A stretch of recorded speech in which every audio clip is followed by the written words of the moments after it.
unfortunate but now we find ourselves.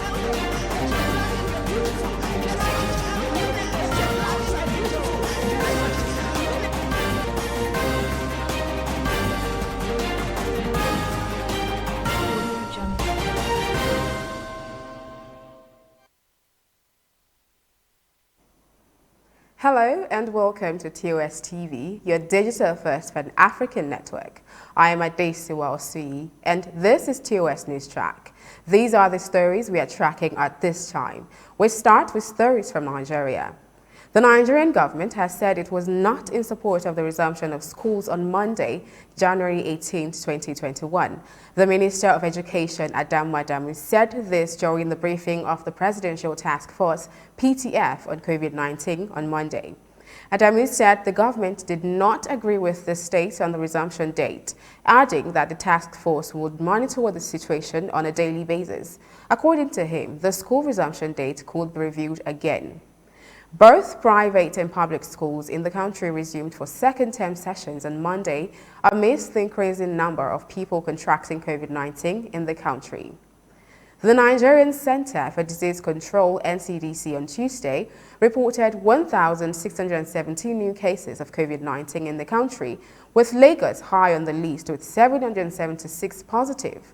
The country now has a total of 112,004 confirmed cases, 89,939 discharged patients, and 1,449 deaths.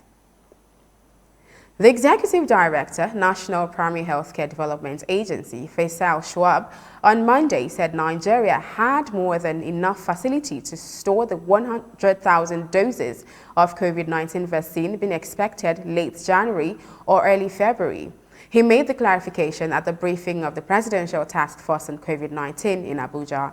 He said it was not true that the 100,000 doses being expected will be wasted because of lack of storage facility. The National Primary Healthcare Development Agency boss said, and I quote, "I want to reiterate that the first set of vaccine expected in the country is the Pfizer BioNTech vaccine and the equipment required to store them. The ultra-cold chain equipment are available at the National Strategic Cold Store of the National Primary Healthcare Development Agency." Shuaib said it was the decision of government through the PTF and Ministry of Health not to invest too heavily in ultra-cold chain equipment, hence the decision to go for vaccines that can be stored with the equipment being used to store vaccines for routine polio immunization.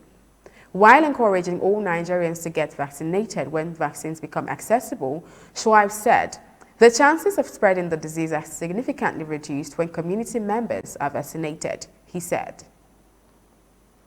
Suspected militants have attacked facilities at the new Northing offshore shipyard located in the boundary shoreline of Ikot Upong in the Oruk Annam local government area of Akwa Ibom State.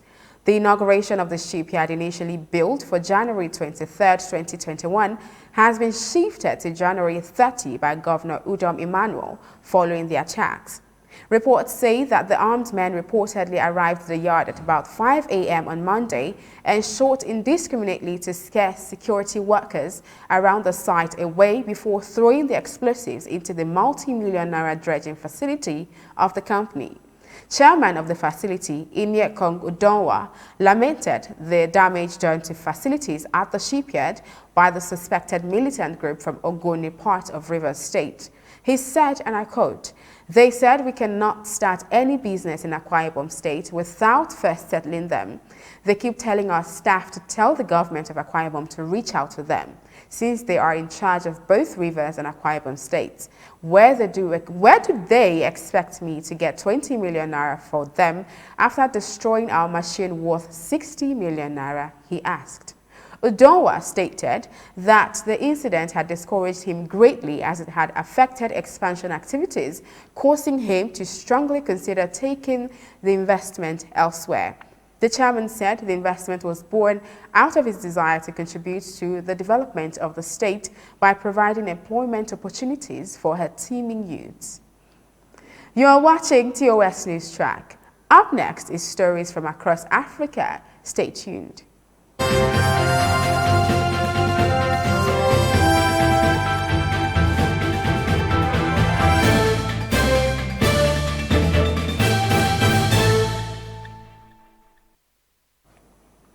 Welcome back. Now to stories from across the African continent. The Tunisian president has urged protesters to desist from vandalizing private and public properties. Kais Said met with residents of Etada Men City Monday. It comes after a fourth consecutive day of social and economic crisis protests across the country. Through you, I want to speak to all the Tunisian people. I know the state of poverty, and I also know who is exploiting your poverty. Don't let anyone exploit your misery. Don't attack private or public property. We live today because of moral values and not because of theft or looting, the president said. Tunisians are disappointed about high unemployment rate. The financial crisis in the North African nation has also angered locals. That's why they have been protesting since last Friday. On Monday, officials said that more than 600 people have been arrested. Troops were deployed after a third consecutive day of protests. Temperature checks and mandatory wearing of masks as schools in Ghana reopen for the 2020-2021 session after 10 months of closure. The shutdown of the academic calendar was in response to the outbreak of the coronavirus in March last year. The country's education ministry and other stakeholders are ensuring adherence to health protocols. There are mixed reactions as the government announced the reopening of schools a fortnight ago. It comes as COVID-19 cases have reportedly surged in this West African nation. Meanwhile, private schools have increased fees for the 2020-2021 academic year, a move that has raised concerns among parents and guardians. The tally of currently infected people has nearly doubled in a month to 1,924 according to Ghana's health service. The overall figure of infections since the start of the pandemic is 58,000, but this is widely believed to be conservative as testing is low. Uganda general elections were held on 14th January 2021 to elect the president and the parliament. Incumbent President Yoweri Museveni, 76, who has ruled the country for 35 years, was re-elected for a sixth term with 58.64% of the vote. Bobi Wine, 38, the biggest opposition with 34.8% of the vote, claims the election was rigged. Andy Apotive, a political analyst who was on TOS TV breakfast show, The Conversation, was on Monday gave an assessment of the Uganda election.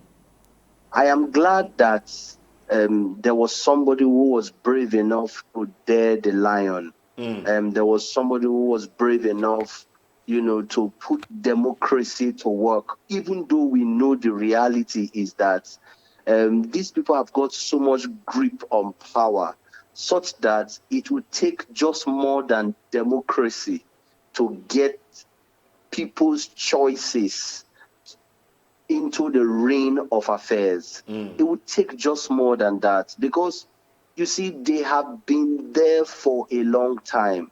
If you Yoruba people would say that when the leaf stays very close with the soap or to the soap, the leaf becomes the soap. True. Yeah. So as it stands today, you cannot completely detach the systems, the institutions in Uganda from Yoweri himself. You cannot, because they are one and the same.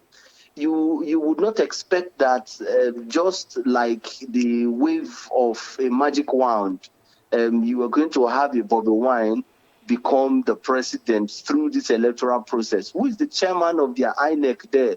Who is the leader of the police force?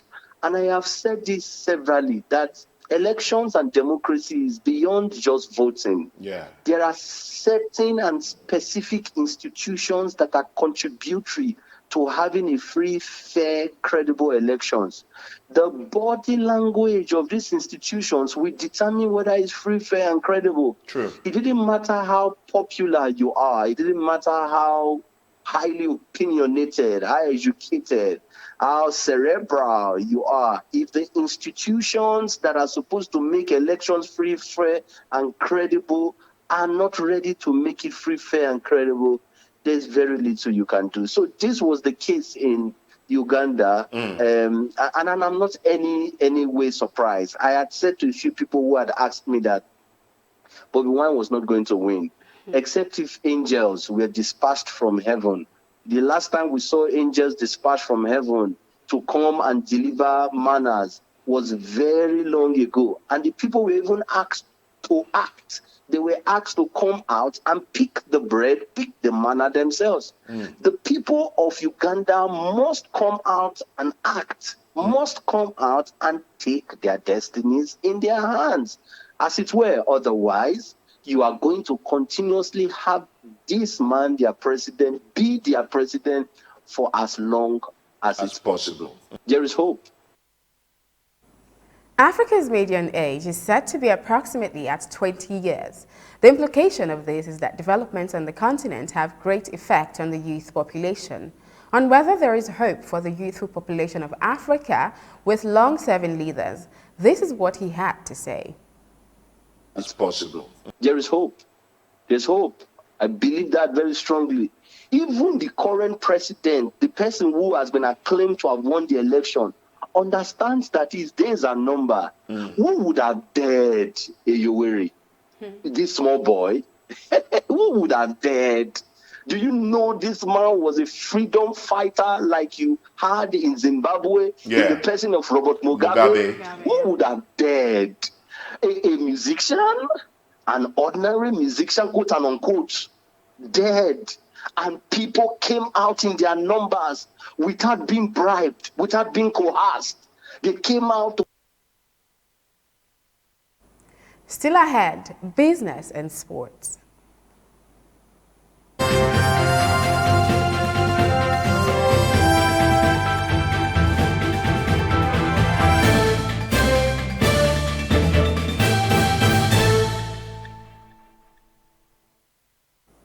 Welcome back. You're watching TOS TV News Track in Business. The federal government of Nigeria, through the Ministry of Finance, has announced the sum of 10 billion naira for the production of vaccines in Nigeria to fight the coronavirus. This was disclosed by the Minister of Health, Dr. Osaji Ehanire, at the daily COVID-19 briefing by the Presidential Task Force on Monday in Abuja. He also warned Nigerians to ignore news about vaccines being for sale in Nigeria, as the procedures to acquire vaccines have to pass through due process. I quote, "I advise all citizens to disregard these claims as they are criminal. There are procedures for vaccine acquisition and use, which include appropriate regulations and certification by National Agency for Drug and Food Administration and Control, NAFDAC. I advise against fake vaccines as there is no approved for use in the country. The National Primary Healthcare Development Agency is the only authorized vaccine administration in Nigeria." He also stated that as Nigeria is experiencing the second wave, the federal government needs to change its response procedures through infection mitigations and vaccines. And to sports, where Morocco began their title defense with a 1-0 win over Togo on Monday. Wydad Casablanca player Yahaya Jabrin scored from the penalty spot at 27 minutes. The game took place at the Reunification Stadium in Douala, Cameroon's port city.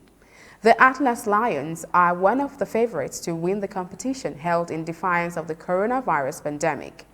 Morocco is now top of Group C, in which they are drawn alongside Togo and East African neighbors Rwanda and Uganda, who played out a goalless draw in Monday's second fixture. Morocco faces Rwanda on Friday, January 22nd, in the second round of the group stage, before playing against Uganda on January 26th.